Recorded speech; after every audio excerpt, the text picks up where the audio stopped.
잘 될 거야. 네 잘못 아니잖아. 덕분에 재밌었다.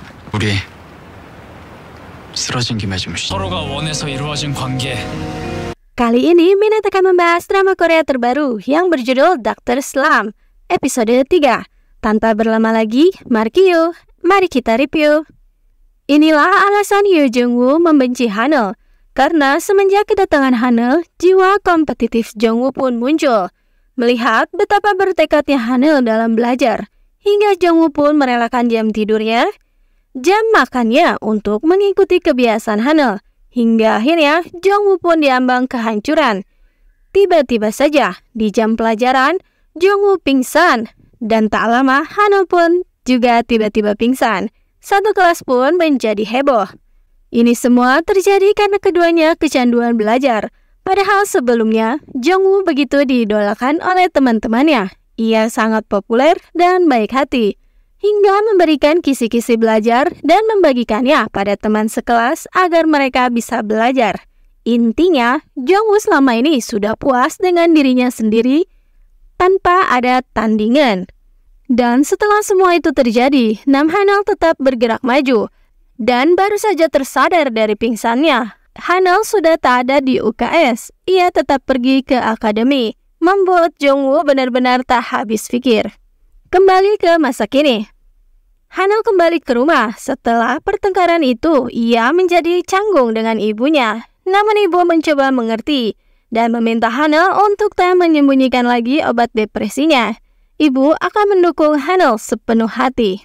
Sedangkan Bada, sang adik, ia malah terlihat acuh dan berterus terang akan penyakit depresi Hanul.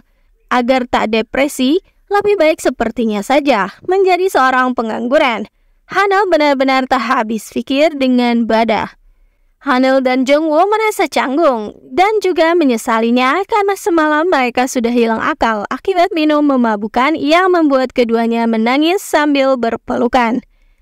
Dan keluarga Hanul memberikan kejutan untuknya. Mereka memutuskan tak akan bersedih dalam menghadapi penyakit Hanul. Sebaliknya, mereka akan merayakannya agar Hanul bisa bersukacita lagi tanpa beban. Hanul benar-benar tak habis pikir. Keluarganya itu kenapa begitu sangat ingin ia sembuh dari depresinya. Dan di tempat lain, Jung-woo berkonsultasi lagi dengan firma hukum karena persidangannya akan kembali digelar. Jung-woo lalu mendapat kabar jika dokter yang tadinya tak bersedia diwawancarai, kini bersedia untuk menjadi saksi dirinya. Jung-woo dan temannya sedikit curiga dengan tindakan dokter itu. Namun semoga dokter itu bisa meringankan pihak Jung-woo. Sedangkan malam hari di rumah, Bada diminta ibu mengantarkan selimut ke tempat Jung-woo. Namun ia terkaget melihat kondisi yang berantakan, kaca rusak dan pintu yang tak terkunci. Sebelumnya, seorang pria misterius datang lagi ke tempat Jung-woo. Ia bahkan membawa alat dan menghancurkan jendela. Segera mereka pun melapor ke petugas polisi. Namun hasilnya, tak ada apapun yang dicuri. Entah apa yang diinginkan si pria misterius itu. Hanul datang membantu membersihkan kaca pecah dan mengoceh jika penerobosan ini pasti telah membuat Jung-woo gentar. Namun bukannya menenangkan, Hanul terus saja mengoceh. Berkata jika tidak mungkin yang menerobos tadi adalah seorang preman, karena preman yang asli pasti akan langsung meringkus Jung-woo, menghajarnya, lalu membuangnya ke sungai Han. Jung-woo pun berterima kasih sarkasme atas penjelasan mendetail Hanul tadi. Hanul juga mengajak Jung-woo untuk tidur di rumahnya saja. Awalnya menolak, namun Hanul memberikan fakta lagi. Jika kini Jung-woo tak punya teman siapapun. Dan Hanul pun mengatakan jika Jung-woo tak perlu khawatir karena hasil persidangannya akan baik-baik saja. Karena Jung-woo memang tak bersalah. Jung-woo merasa sedikit tenang dengan ucapan Hanul. Jung-woo dijamu dengan baik, diberi makanan oleh ibu Hanul. Dan ibu terlihat sedikit emosional. Ia menangis karena Jung-woo tak sengaja membeberkan kelakuan Hanul saat SMA dahulu, yang pura-pura mempunyai alergi tteokbokki agar tak makan bersama dengan teman-temannya, agar ia tak kehilangan waktu untuk belajar. Bin Dae-yong begitu kesenangan karena ia mendapatkan pelanggan neotube pertamanya. Ia mengingat-ingat akun orang itu yang ternyata itu adalah Hongren, temannya Hanel, yang memang sedang gabut saja memencet tombol follow. Selesai makan, Jungwoo mengajak Hanel untuk membeli es krim dan keduanya pun makan es krim sambil menikmati pemandangan. Jungwoo lalu punya ide jika Hanel memang butuh yang namanya bersukaria karena melihat Hanel yang masih murung saja, padahal ia baru menganggur 1 hari. Dan impian bersukaria Hanel adalah dengan membaca disertasi semalaman suntuk. Jungwoo benar-benar sudah hilang kesabaran. Akhirnya Jungwoo mengajak Hanel untuk bersukaria. Hanel diajak makan tteokbokki, padahal sebelumnya ia mesti diseret-seret dahulu oleh Jungwoo. Keduanya lalu datang ke permainan arkade. Begitu banyak koin yang telah mereka beli. Mereka lalu berkaraokean. Hanel menyanyikan lagu yang saat ia SMA dahulu. Sungguh tak asik. Jungwoo meminta Hanel untuk bernyanyi lagu K-pop saja. Namun sungguh, Hanel tak kenal satu lagu pun.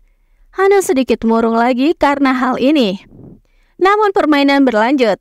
Keduanya bermain Tetris. Lalu Hanel mengajak untuk bermain Pump It Up. Hanel pun tampak senang menikmati waktu bersukarianya. Seolah mereka kembali ke masa SMA dahulu, sungguh sangat seru. Setelah puas, keduanya pun berjalan pulang dan berbincang.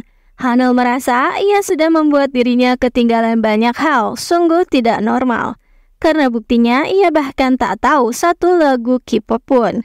Namun meski begitu, ia berterima kasih karena Jungwoo sudah mengajaknya bersukaria. Jungwoo lalu meminta Hanel untuk tetap di titik dasar kehidupan dan mengajak Hanel untuk mengambil istirahat saja. Mendengar itu, Hanel pun mencelos karena Jungwoo malah seperti itu, bukannya menyemangati dirinya untuk tetap kuat. Setelah sampai di kamar masing-masing, Jungwoo merasa syoknya sudah mengacaukan kepalanya.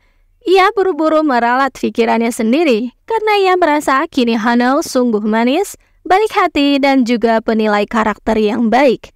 Jungwoo pun bergidik sendiri dengan pikirannya itu. Sedangkan Hanel di kamarnya kini merasa kegiatan seru tadi yang ia habiskan bersama dengan Jungwoo membuatnya damai malam ini. Ketiga hal ini yaitu kata-kata penghibur dari Jungwoo, bermain arkade, dan juga tteokbokki. Hanel merasa bersyukur akan hal itu.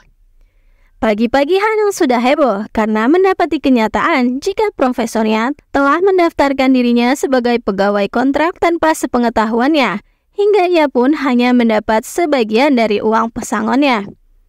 Hanel lalu datang ke rumah sakit lagi, namun ternyata rekan-rekannya tak ingin mempermasalahkan hal itu, karena mereka takut akan berurusan dengan profesor.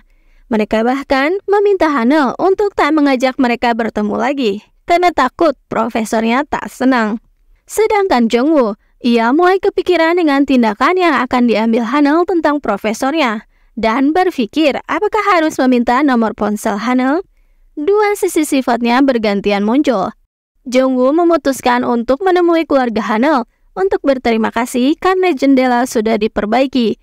Namun ia malah mendengar keluarga Hanel sedang membahas dirinya.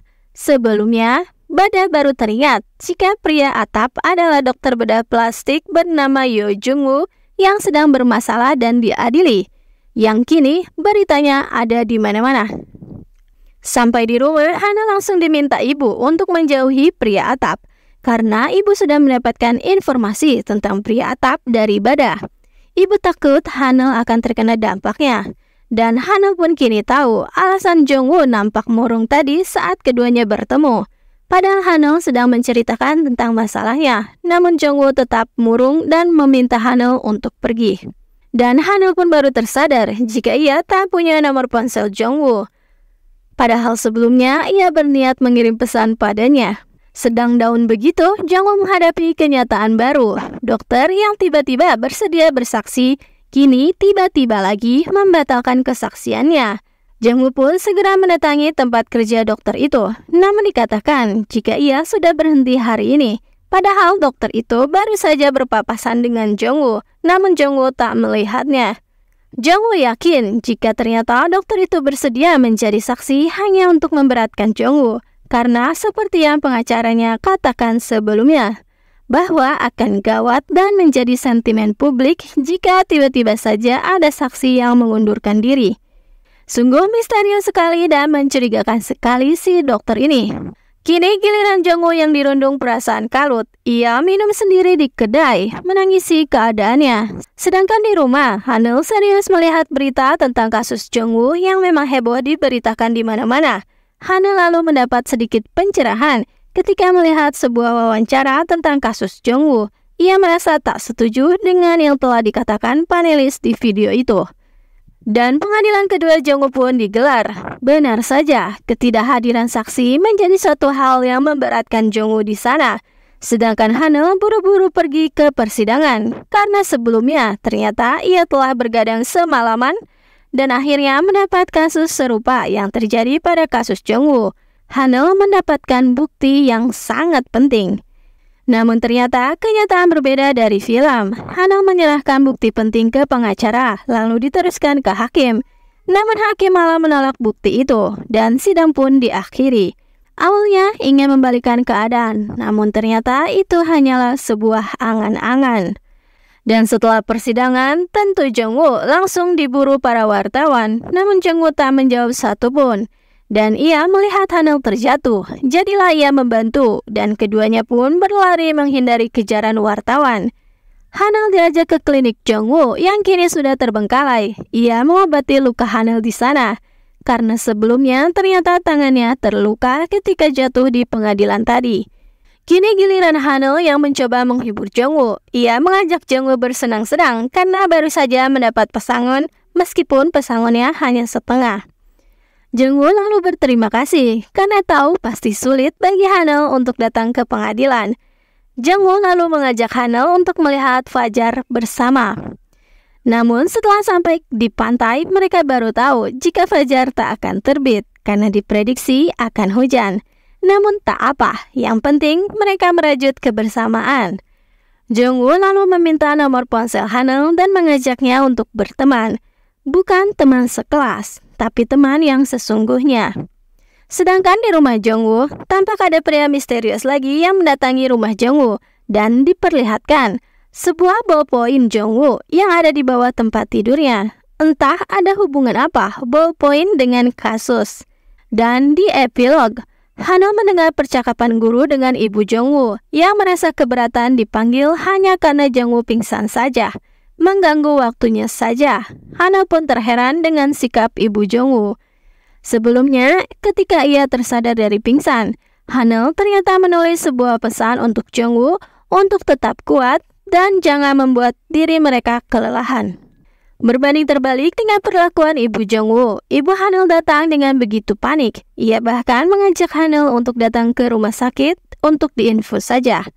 Dan akhirnya surat itu pun tak jadi diberikan pada Jungwoo. Episode 3 pun berakhir di situ.